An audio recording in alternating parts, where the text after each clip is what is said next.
ఆంధ్రప్రదేశ్ ఉప ముఖ్యమంత్రి power star Pawan Kalyan నటించిన ఉస్తాద్ భగత్ సింగ్ సినిమాకి టికెట్ ధరలు పెంచుకునేందుకు చంద్రబాబు నాయుడు సర్కార్ అనుమతి మంజూరు చేసింది. 10 రోజుల పాటు సింగిల్ స్క్రీన్ లో ₹100 చొప్పున, మల్టీప్లెక్స్ లో 125 చొప్పున పెంచుకునేందుకు ప్రభుత్వం అనుమతి మంజూరు చేసింది.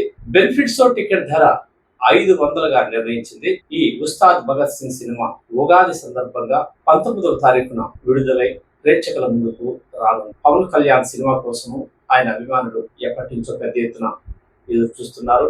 ఉస్తాద్ భగత్ సింగ్ పై ఇప్పటికే భారీ అంచనాలు ఉన్నాయి. ఇది ఇలా ఉంటే ఈ సినిమా టికెట్ల పెంపు అనేది సగటు ప్రేక్షకుల్ని థియేటర్ కి రాకుండా చేస్తుందనడంలో ఎటువంటి సందేహం లేదు. ముఖ్యంగా పవన్ కళ్యాణ్ సినిమాకి టికెట్లు పెంచుకోవడానికి ఎవరో అడ్డుపడే అవకాశాలు లేవు. ఎందుకంటే ఆయన ఉప ముఖ్యమంత్రిగా కూడా కొనసాగుతున్నాడు కాబట్టి పెంపు ఎలా అయినా చేసుకోవడానికి అవకాశం ఉంది. అయితే సగటు ప్రేక్షకునికి ధరలు అందుబాటులో ఉంటేనే థియేటర్ల వరకు వాళ్ళు వచ్చే అవకాశం ఉంటుందన్న విషయాన్ని పాలకులు మర్చిపోతుండడం ఒక దురదృష్టకరమైన అంశం. ఇప్పటికే పలు థియేటర్లు మూతపడిపోతున్నాయి. విడుదలైన సినిమాలు కూడా వారం రోజులకు మించి ఆడిన చరిత్రలు కూడా మనం ప్రస్తుతం చూడని పరిస్థితులు ఉన్నాయి.